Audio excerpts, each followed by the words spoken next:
সুশাসনের বড়ই অভাব।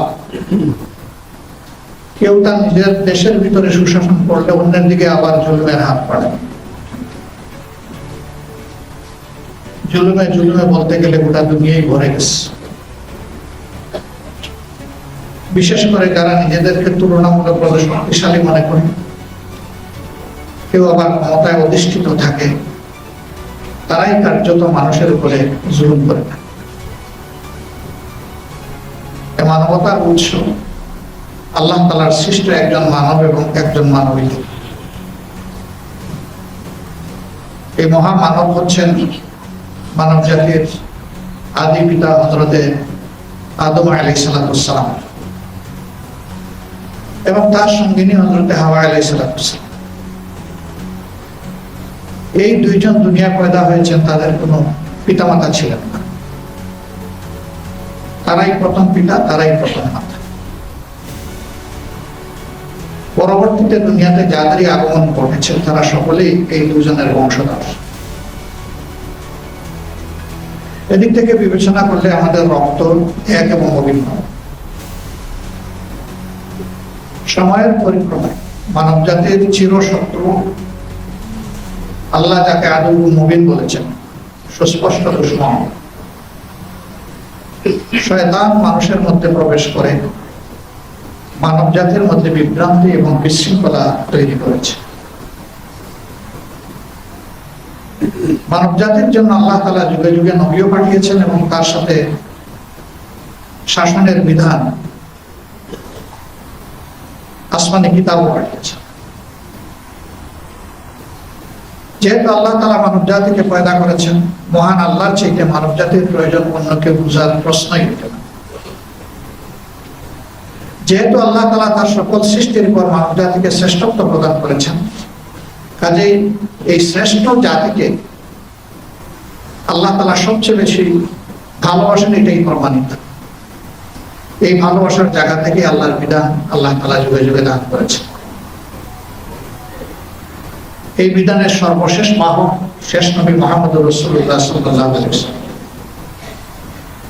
এবং এই বিধানের পরিপূর্ণতা আল্লাহ তাআলা তার হাতেই দান করেছেন।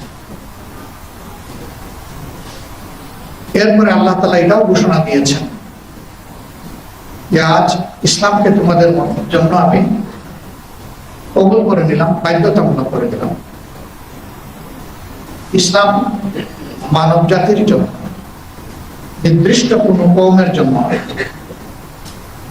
আল্লাহ তাআলা যেমন সমস্ত সৃষ্টির স্রষ্টা, তেমনি তার সর্বশেষ এবং পরিপূর্ণ এই বিধান ও সমস্ত মানব জাতির কল্যাণের জন্য। যখনই মানুষ আল্লাহ তাআলার এই বিধানকে অনুসরণ করেছে, গোটা মানব জাতি উপকৃত হয়েছে। আর যখন এই বিধান থেকে মানব জাতি সরে গিয়েছে বা মানব জাতির কোনো অংশ সরে গিয়েছে, তখন গোটা মানব জাতি কিংবা ওই অংশটি ক্ষতিগ্রস্ত হয়েছে। আমাদের প্রিয় বাংলাদেশ খুব ছোট্ট একটি ভূখণ্ড। আল্লাহ পাকের সীমাহীন মেহেরবানি যে আল্লাহ তাআলা এখানে বিপুল সংখ্যক মানুষ পয়দা করেছে। 18 বা 20 কোটি মানুষ এই দেশে বসবাস করেন। দুনিয়ার কোথাও এত ছোট একটি ভূখণ্ডে এত মানুষের বাস নেই। কোথাও কোথাও এমন অবস্থা, আমাদের একটা উপজেলা সমাজ জনসংখ্যাও সেই দেশে নাই। এরকম বহু দেশ দুনিয়া আছে। কিন্তু ওই দেশগুলো তারা তাদের দক্ষতা, আন্তরিকতা, দেশপ্রেম এবং মানুষের প্রতি দায় ও ভালোবাসার জায়গা থেকে দুনিয়ার মাথা উঁচু করে দাঁড়িয়ে আছে। আল্লাহ তাআলা এত মানব সম্পদ আমাদেরকে দান করলেন, তারপরে আমরা এটাকে জনসংখ্যায় পরিণত করেছি, জনসম্পদে পরিণত করতে পারি। এর অনেকগুলা কার্যকারণ রয়েছে। তার মধ্যে গুরুত্বপূর্ণ হচ্ছে সুশিক্ষার অভাব।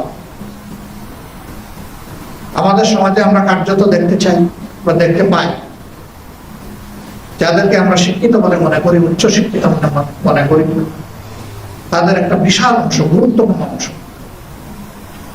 অনবরত সমাজের আমানতের খেয়ানত করে চলছে। তারা বৈধতার সীমা লঙ্ঘন করে অবৈধ পথে মানুষের সম্পদ, ইজ্জত তারা গ্রাস করে ফেলেছে। যদি তারা সুশিক্ষিত হতেন তাহলে মানুষের উপরে এই অবিচার তারা করতেন না। দ্বিতীয় কারণ হচ্ছে, সমাজ এমনি এমনি চলে না। সমাজ চলার জন্য একটা সামাজিক কাঠামো লাগে, শাসন ব্যবস্থা লাগে। এই কাঠামোর মূল দায়িত্ব যারা পালন করেন বা শাসন ব্যবস্থা যাদের হাতে পরিচালিত হয়, তাদের মনস্তত্ত্ব এবং তাদের আচরণের উপর নির্ভর করে একটা সমাজ কতটুকু ভালো থাকবে। দুঃখের বিষয়, আমাদের প্রিয় জন্মভূমি বাংলাদেশ দুইবার স্বাধীন হয়েছে। 47-এ একবার, 71-এ একবার।